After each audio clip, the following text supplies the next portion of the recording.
Alô, Itabuano, tudo bem com vocês? Meu nome é Paloma, sou professora de língua portuguesa, seja muito bem-vindo ao meu canal. Hoje nós resolveremos o PET 1, semana 1 de língua portuguesa do 8º ano, combinado? Mas antes disso, é rapidinho, solta a vinheta!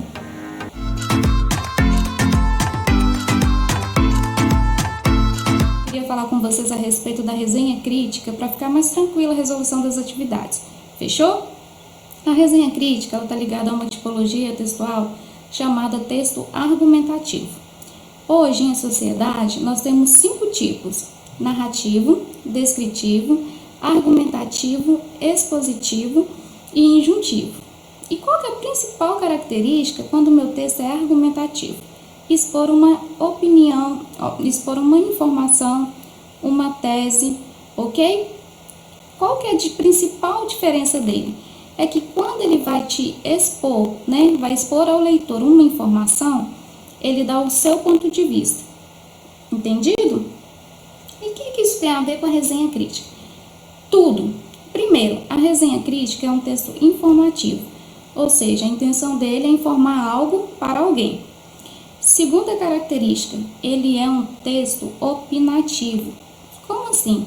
O autor, o resenhista, ele vai ler uma obra, um show de dança, ele vai assistir um documentário, uma peça teatral, vai ouvir uma discussão, qualquer dessas obras, e vai dar o quê? A sua opinião, o seu ponto de vista.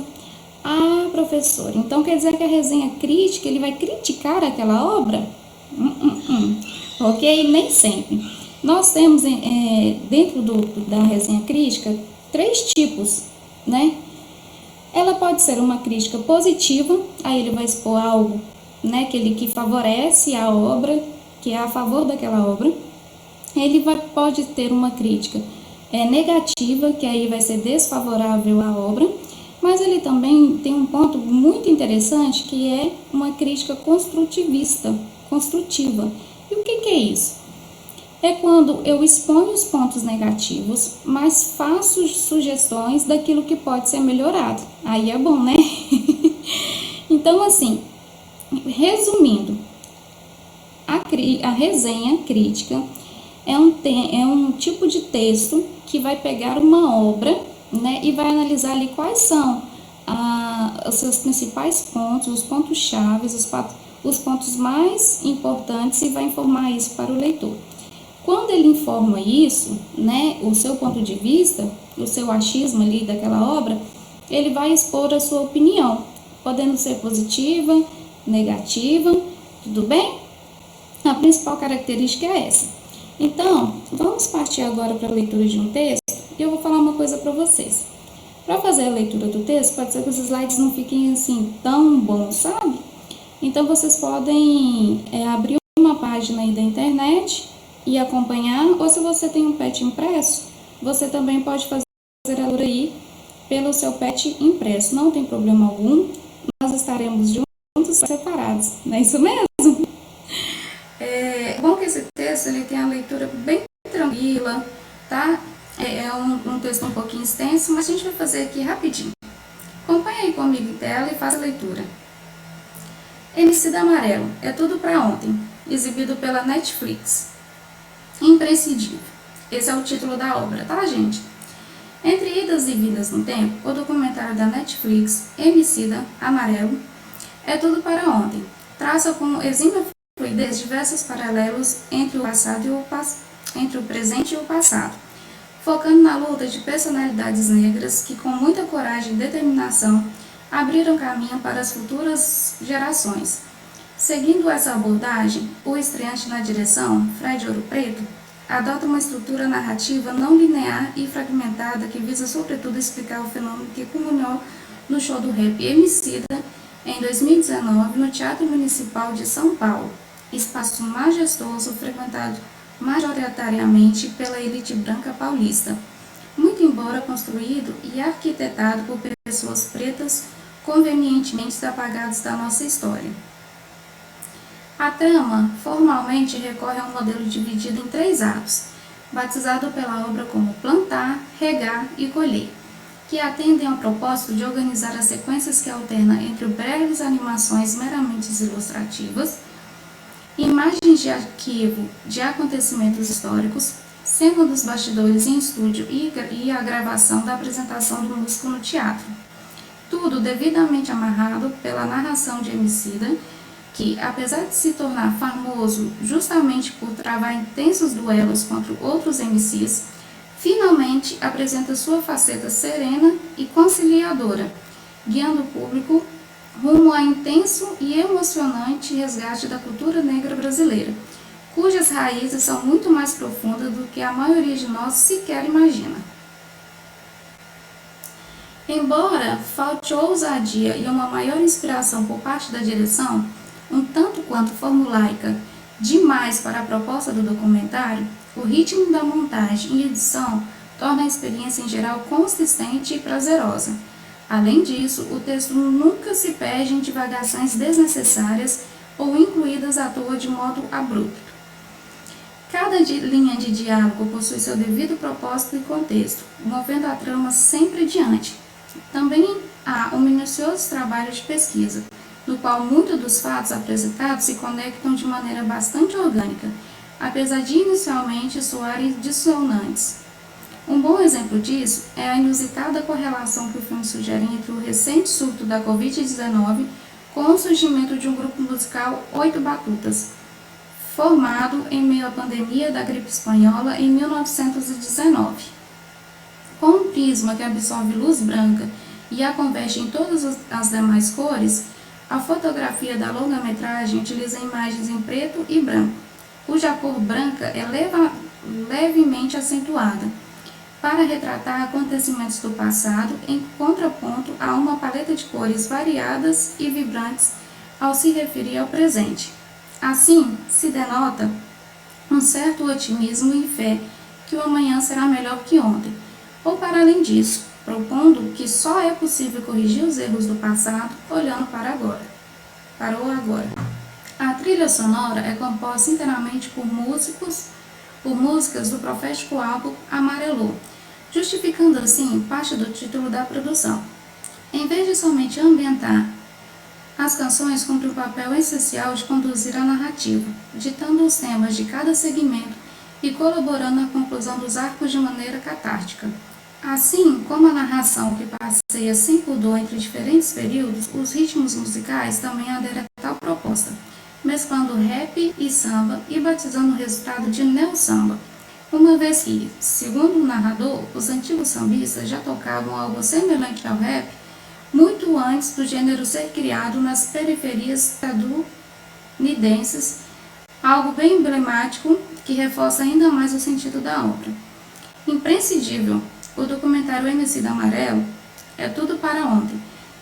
É um valioso registro histórico sobre a negritude e seus impactos na cultura brasileira, transitando entre épocas diferentes. A narração ágil, aliada à edição fluida, obtém êxito tanto em informar quanto em emocionar o público, possivelmente até aqueles que pouco ou nada sabem sobre o álbum que dá o título à obra.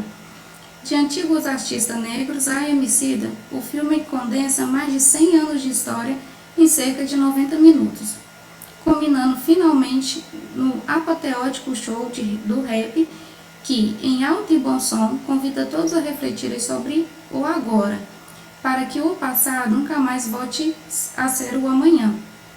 Aí está escrito aí, né, gente? Onde está disponível a obra, depois se vocês também quiserem consultar, fiquem à vontade. Vamos para as atividades, ok?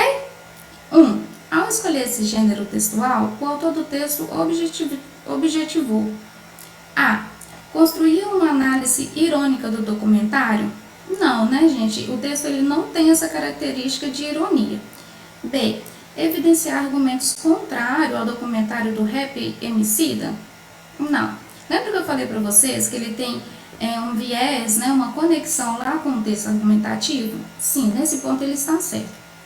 Quando ele fala argumentos contrários, ele limita a questão, porque ele faz argumentos contrários, mas também faz o quê? Argumentos positivos a favor, ok? Então, não pode ser essa. elaborar uma narrativa com descrição de tipos literários, aí não, é totalmente fora de contexto, não tem como ser essa. E D, a D é nosso gabarito. Olha só, apresentar ao leitor um panorama da obra e se posicionar criticamente. Lembra que a gente já tínhamos conversado a respeito disso? A resenha crítica ela vai te dar uma informação, né, um panorama, uma visão geral a respeito do assunto, mas também vai expor qual que é o ponto de vista daquele resenhista para o seu leitor, tudo bem? 2. Que informações o leitor pode obter a partir da leitura do texto? Então, ele encontrará informações que pertencem ao gênero resenha a respeito do documentário em questão exibido pela Netflix.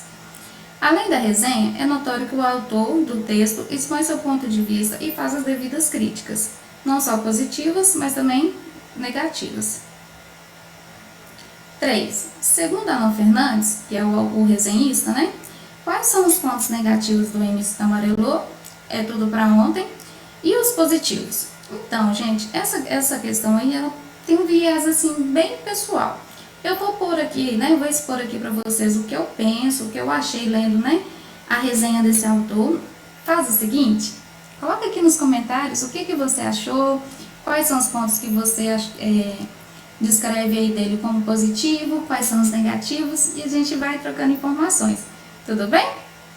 Então, como ponto positivo, eu consegui interpretar o seguinte: foca nas lutas das personalidades pretas, ou seja, ele vai falar aí um pouco, né, de todo esse universo do racismo, né, de como a pessoa preta sofre no nosso país, o quanto que melhorou, o que não precisa ser repetido de forma alguma, né, lá desde o passado. Outro ponto de vista, o ritmo da montagem e da edição torna uma experiência consistente e prazerosa. Está elogiando aí a obra, né, falando que dá prazer, tanto que pelo título você já pode interpretar isso. Além de apresentar um minucioso trabalho de pesquisa sobre o assunto tratado, ou seja, quem fez, né, quem produziu a obra tinha muito conhecimento daquilo que ele ia expor. Cada linha de diálogo possui seu devido propósito e contexto, movendo a trama sempre diante, ou seja, quem fez a trama, quem fez o programa da Netflix não ficou enrolando, sabe? Então, meteu bronca e tratou do assunto assim com muita clareza, com muita objetividade. É isso que o resenhista está querendo falar aí pra gente, tudo bem? E pontos negativos? Uma, falta de ousadia, e a outra, maior inspiração por parte da direção do longa-metragem.